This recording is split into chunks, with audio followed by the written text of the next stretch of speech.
Good afternoon, everyone. Before we get started, please join me in invoking our teacher's name 3 times. Namo Shakyamuni Buddha. Namo Shakyamuni Buddha. Namo Shakyamuni Buddha. Alrighty. So today's topic is going to be about the 6 realms of existence, a very small smidget of Buddhist cosmology, which is very vast and huge, actually. But generally speaking, within the cosmology of Buddhism, we fall under one of 3 realms. The Karma Dhatu realm, which is the realm that we're in, the form realm, the Rupa Dhatu, and the formless realm, the Arupa Dhatu realm. And then 6 realms fall under the Kama Dhatu realm, the first realm. The lower realm, because we're a lower species, apparently. But I have in here, so this is the realms of Buddhist cosmology that I have here in my notebook. It's not very pretty. I wrote in it. Now I was looking through it this morning. I was like, what is that word? It's too small. I didn't do a very good job. But it's fairly important to understand, not really, it's not so important to know exactly all the different types of realms, right? Because they're not really places outside of there. They're just stages of consciousness or levels of consciousness, levels of enlightenment that we get to. And each level or step that we attain, we gain the wisdom and the benefit of that attainment, but we also lose some other stuff too, right? So we're losing the 3 poisons, we're losing the greed, we're losing anger, we're losing jealousy, we're losing stuff, but we're gaining something. So we're kind of a higher mindset to normal people, right? But Leon, can you move the birds, please? I'm sorry, I forgot to do that earlier. I'll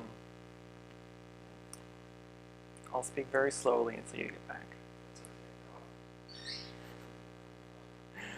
So the 6 realms, and the realm that we're in, the Kama Dhatu, we have the 6 realms, so 3 higher realms and 3 lower realms. The 3 higher realms are the Devas, the Asuras, the humans, and then the 3 lower realms of animals, hell, and hungry ghosts or spirits.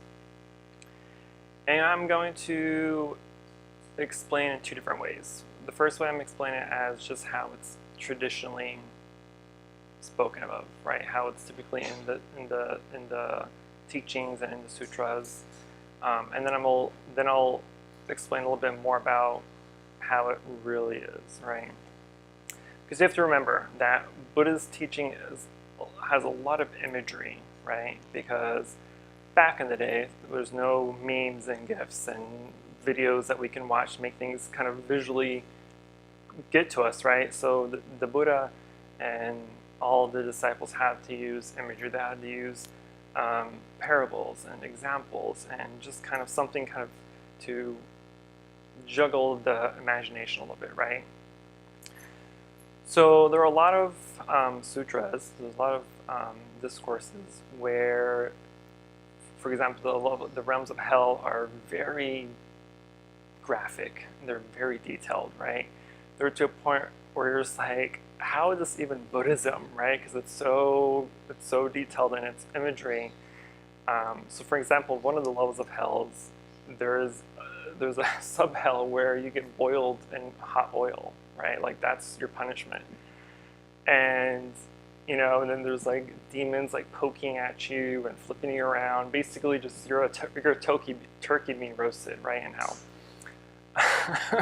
So it's not really something that may actually happen. It's just something to help give you some sort of help you imagine something. Help you imagine a place in life where if you do bad things, this type of suffering can happen to you, right? Not necessarily boiled in oil, but something else can happen to you, right? So I'll go back. So the traditional way of teaching the 6 realms. So the first one is going to be the Devas, which is the highest realm of our realm of existence here, right? The Devas, or the heavenly realm, or the godly realm, depending on where you want to read it at. But this is the place where the beings are completely happy. There's no suffering, right? They don't have to worry about any worries. There's no bills to pay. There's no things they have to worry about outside of this little perfect world, right? But because because they live in such a perfect world where they don't really have to worry about anything and nothing's really causing them any suffering or worry or anxiety, they are so content with the happiness that they don't seek spiritual growth, right? They don't seek the spiritual side of things, but because they're like, well, I'm happy as is. I'm not suffering. I'm not, struggling with anything. Why do I have to seek spiritual growth, right? So they're just kind of happy. The only time where they may start to worry about their life is, on their deathbed. Now they're dying, like, oh goodness, I did all these nice things, I have all these nice things, but now what's going to happen to me, right? That's the moment of worry, is on their deathbed. The second highest is asuras, or demigods, right? They are also very fortunate. They also possess complete happiness, and all their wishes and desires are fulfilled. But unlike the devas, where they don't really seek anything more than what they already have, because they have everything they need, right? The asuras, on the other hand, seek more. They want more. So they want more money. They want more wealth. They want more happiness. They want more power, more greed, right? So they have everything they need, but it's not enough for them. They want more. They try to grasp more. And in some of the teachings, and even in the imagery, so the wheel of life that we'll see sometimes in Buddhist art, mostly in Tibetan Buddhism, where everything's imagery there. But you'll see fighting the devas. They're fighting the humans, right? Because they're wanting more, right? So they're trying to acquire more wealth, or acquire more whatever it is, right? And then we have the human realm, our realm, where we're kind of the middle ground, right? We have both.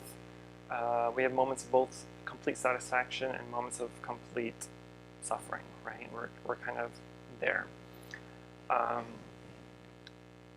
The Buddha had mentioned that in all these realms, the best realm to be in is the human realm, the human existence. To be human is the best gift you can have, because we are the only, of the 6 realms, we are the only beings where we are capable of seeing our suffering, of seeing the dissatisfaction in life. We're the only ones capable of churning that. It's a cat, probably. We're the only beings capable of changing the suffering into happiness, into peace, right? So we are capable of seeking the spiritual guidance that's necessary to do that. We're able to eliminate the 3 poisons. We're able to further our studies and further our practices through meditation, through teaching and whatnot. And in the 3 lower realms, we have the animal realm, which I guess we can see that's an actual thing, right? Because there's such thing as animals. But the animal realm is for those that have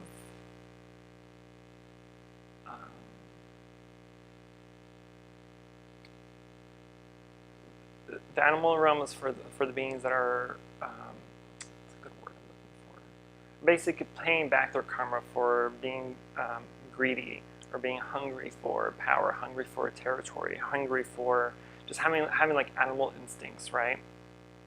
They're not really thinking of things. They just do things out of reaction, right? So if you're angry, you react with anger right away. If you're being attacked or whatever, you're doing something right away. You're doing it kind of not habitual, but you're just doing it out of instinct without really thinking about it, right? You're not thinking about the consequences. They're just kind of attacking and grasping and trying to conquer this and trying to conquer that and trying to own this and own that. And then we have the hungry ghost, or hungry spirits. I believe in ghosts. There has to be ghosts. Because I'm pretty sure this temple's haunted. I'm pretty sure of it. But whether you believe it or not, the beings, the hungry beings, and the imagery in the sutras, they are identified as beings with big bellies and long, thin necks, right? And they're that way because they're paying back their karma of also being greedy and being jealous, right? So they can't consume food or water because their throats are so small, right? And when they consume it, it turns into flame, according to the sutras. So they are those that cannot quench their thirst. They cannot satisfy their hunger because they're constantly being greedy and constantly jealous of other people having more than them or whatever, right? The last realm, the hell realm, the most graphic of them all, according to the sutras, are the beings who have done deliberate bad things, right? I think a couple of weeks ago I mentioned that, you know, with karma and with holding our precepts, it's all about the intention. So if your intention is good, right, then it's a good thing. But even if you do something bad without the bad intention behind it, right, like if you accidentally run over an animal or something, you didn't intentionally do it, right? It was by accident. So so even though there's a karmic hit to you for killing that being, it's not as high as it would have been if you were deliberately driving around the neighborhood trying to find animals to kill, right? So the hell realm are the beings who deliberately did all these bad things, right? They deliberately killed, they deliberately lied, they deliberately stole, they deliberately you know, had sexual misconduct, etc., etc. These are the beings that hang on to their anger like it's hidden treasure almost, right? They love it. They feed off that anger, right? The anger is what fuels their life essentially. So that's the general piece of it, right? How it's mentioned in the sutras. The more westernized version that we can think of it, right? Are the 6 realms being states of mind, right? So as I mentioned some of those already, some of them, if you really thought about it, some of these realms have characteristics that are within ourselves that we may recognize, or we've seen them out in other people, right? So the heavenly realm, for instance, the devas, the highest realm, these are people who are fully satisfied, they're fully happy, they have no suffering in their life, right? And we probably know a lot of people like that, right? People who are wealthy, right? They never have to worry about being late on their bills or putting food on their table or providing for their family and whatnot, right? They're completely satisfied, they're content with their life. But there are also people who are pretty giving, they're pretty generous with their wealth as well, right? And we know a lot of wealthy celebrities and whatnot that kind of do that, right? Bill Gates gives away millions of dollars to charity. He educates third world countries. Then we have,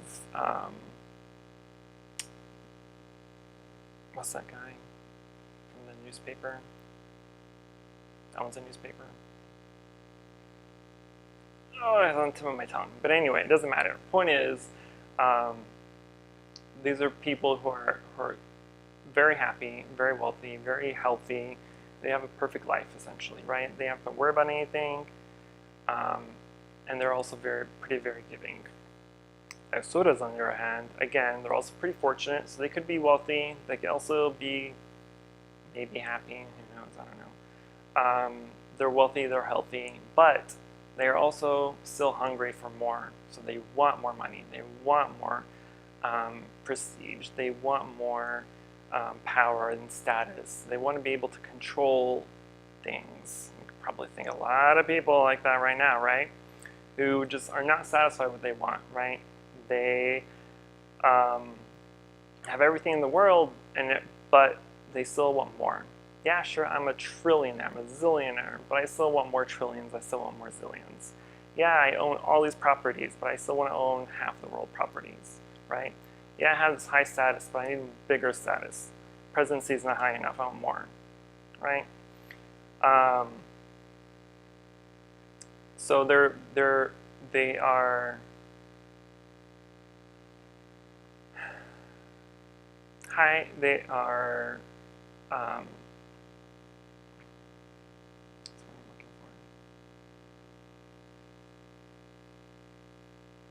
for. They have all the health and wealth and whatnot, right? But they're still wanting more. So they're still greedy for more. They're still greedy for the fame. They still have the concept of greed and anger within them, right? And then we have the human realm, which again is us. We're the middle ground. We contain all the qualities and characteristics of all the higher realms and all the lower realms. The human realm, I guess, is just the average everyday Joe, right? Just regular people who still have to work, who still have to go to school, who still have to pay their bills and worry about paying their bills and worrying about getting from point A to point B, right? Just the regular people. Let's stop that because that's pretty much it. Now we get to the fun ones, the lower realms. The animal realm, which again is literally a thing because there's animals, but again, it's also about the qualities of animalistic behavior, right? So it may be someone that is just a regular person, but they are still driven by greed. They're still driven by the want of material things, right? They're very possessive too, right?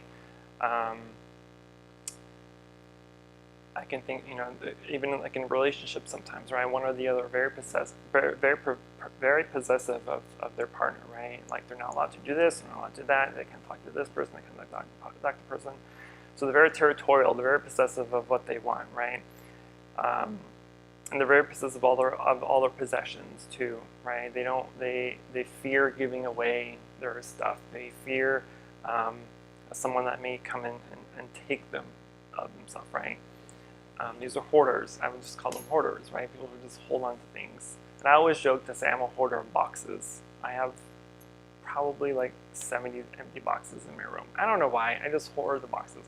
But a couple of weeks ago when I was cleaning, I was like, you know what? I'm finally gonna get rid of these boxes. So I finally did. So I have no boxes. Also in part because one of the neighbors I was walking by had boxes out there, and she's like, hey, can I have some of these boxes because I'm selling stuff and we need them. I was like, yeah, I got you. So I give her all the boxes out there, and I give her like 50 other boxes, and she took them all. So I'm like, oof, good, thank you. And then we have hungry ghosts. Hungry ghosts. Again, if you think of hungry ghosts, if you think of just the word hunger in general, right? Hunger doesn't necessarily mean just hungry for food, right? It means hungry, craving for stuff. It's craving for possessions, craving for money, for status, for title, for name and fame and all that too, right? And so in imagery, again, we see the imagery of the beings as hungry ghosts as people with big bellies and long thin necks, right? Because they can't eat enough or drink enough to satisfy their full. They're filled, so they have skinny necks. One of the sutras in the Ulambana Sutra is the sutra that we chant during Ancestors' Day or Parents' Day, which we just had recently. Tells the story of Mahamudgalyana, which is one of Buddha's enlightened disciples. And during meditation one day, because he's enlightened, he has a higher state of consciousness, right? So he's able to kind of see things, I guess, right? He's able to transform or transfer his consciousness to see where his parents was, because his parents had passed away, and he wanted to see where they were at, basically. Are they in hell? Are they in heaven? Are they reborn? Where are they at? So he found his mother in hell as a hungry ghost, right? And even though he was sad, he kind of knew why, because while she was living, she wasn't necessarily a very nice person. She would always judge and talk bad about the monks that went around and gave alms or asked for alms. She would feed them bad meat. She would feed them dog meat, right, which is one of the meats you're not supposed to eat. So she deliberately did bad things. She deliberately, talked bad about the monks, talked bad about the teachings. So she was reborn as a hungry ghost. So when Motogarayana saw that, he was like, he tried to give her a bowl of rice to eat. And so she took the bowl of rice and she covered her face with one hand and tried to eat it together, right? So that no one else would see her eating. But because she was so greedy and she was jealous that everyone else would try and come and eat her food. So every time she tried to take a bite, it would turn into flame, right? Because she just doesn't have enough merit, doesn't have enough karma, good karma to actually eat it. So then Motogarayana went back to the Buddha and explained what he had saw, how he was feeling. So he asked him and 99 other monks, so 100 monks in total, to pray for her so that she'd be able to change her mindset, right? Because we can't change other people. I can't go and change Leon's mind or make him think like this or believe in this or that, right? I can only show him by action, right? So I can only teach or I can only chant and pray and hope that he adheres it and it'll kind of click in his mind, right? And you're like, okay, now I see the error in my ways. So that's essentially what he did and what the monks did. So after 100 days, he went back to hell to see if she was still there, and then the guards of hell, the guardians of hell, like, oh no, you freed her and you freed a whole bunch of other people too while you're at it because everybody else were hearing your prayers. So since then, the Buddha had told the Sangha, the members, that every year from now on we do the Ulambana ceremony in order to pay homage and gratitude to our parents, to our ancestors. Because without our parents, we obviously are not here, right? And even when our parents have passed, or they're no longer with us, or they're far away, the Ulambana helps remind you that even though they're not here, they're still within you, right? Your body is made of the components of your mother and your father, so they're always there, regardless, right? So there are a lot of times, we hear people saying, "Oh, I'm estranged from my mother or father. I'm estranged from my kids. I haven't spoken to my children in how many years," right? And that's, kind of sad, and I hope nobody has to go through that, right? Parents and kids come from, completely different worlds, but different mindsets, right? So they're going to obviously think differently. Because I would argue with my mother over like the dumbest things all the time, just for the sake of arguing sometimes, because it was fun to torture her, right? I don't do that anymore because I'm a good little monk. But the Ulambana helps us remember that, right? It helps us remember that where we come from, why we're here, how we're here, and then just pay homage and gratitude to our parents. And then the hell realms, again, are very graphic, right? I'll just, for the sake of a few laughs, I'm gonna read you some of the levels of hell, the names of the hells. So traditionally, all the hells have sub-hells, basically, right? There's hundreds of them. There are like the cold hells, there are the hot hells, and there's like the Avicii hell. Avicii hell is like the lowest. That's where Satan is, basically. Right? It's like way down there. But again, the hell is just something, we can all probably recall a time in our life where we felt like we're in hell, right? Because everything was just going so wrong, so bad. Nothing was cooperating, nothing was working for us, right? We're just being bombarded by different things in our life that we kind of maybe even wanted to give up sometimes, right? And so we have the mentality of hell, and hell doesn't necessarily mean somewhere or something where we are being tortured or hurt physically. It could also be emotionally, it could be, psychologically, mentally. So in hell, right, is where we are hanging on to anger. That's probably the biggest takeaway from all the teachings, right? There's different characteristics and mindsets of being in hell, but the biggest one is anger. Anger is what drives so many people,